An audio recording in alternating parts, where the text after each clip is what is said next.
Now, I'd like in the last 5 minutes here to pursue this discussion by turning to the intellect in its own right. When Dante and Virgil go deeper in hell, they enter the circle of the heretics. And you may think initially, well, gosh, I mean, I think of all Christological and Trinitarian heresies that there have ever been. Dante's surely going to treat some of those. Actually, he doesn't. He reserves his sternest treatment for what he considered the fundamental heresy. I think it's a heresy that links up with the sin of Paolo and Francesca in an odd way. It is the heresy of believing that there is only matter.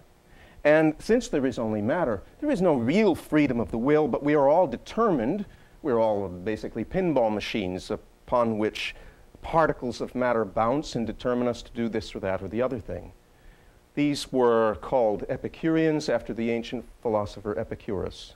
And now, for denying that anything but matter exists, they are imprisoned in flaming tombs, symbolizing their belief in life that after all, there was nothing but death. As our Pope Benedict has said, if there is no immortality of the soul, if there is no God, then this universe is a universe of death. Even the life that we live before we die in the body is but the antechamber of death. So they are aptly punished this way.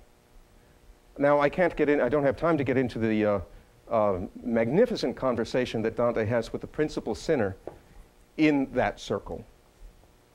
But he notices something odd about the sinners there, something that piques his curiosity. The sinners in hell seem to be able to prophesy what's going to happen in the coming years. Several of them have prophesied that Dante's party in Florence is in for it. This particular sinner prophesies that Dante will be exiled from Florence.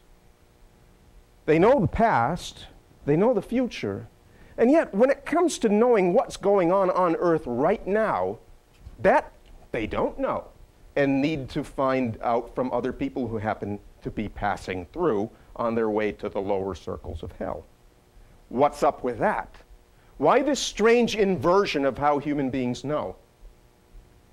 The reply, which I'll read to you now, shows the cramped and futile nature of the damned in hell.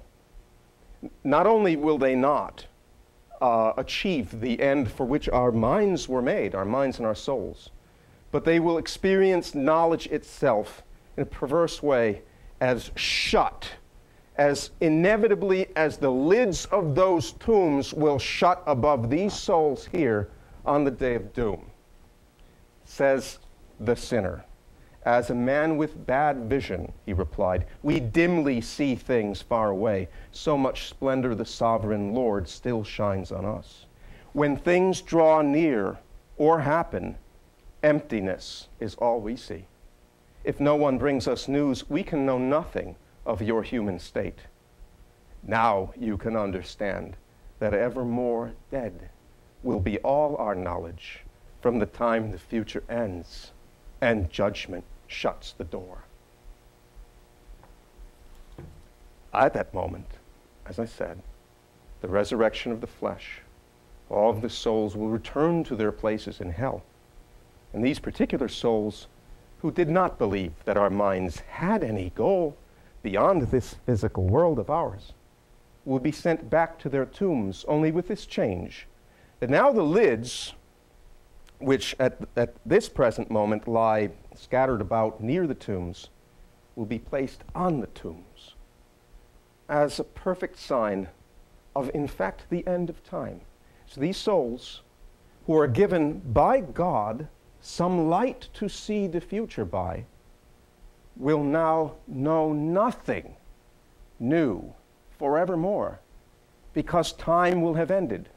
There will be nothing more for them to know.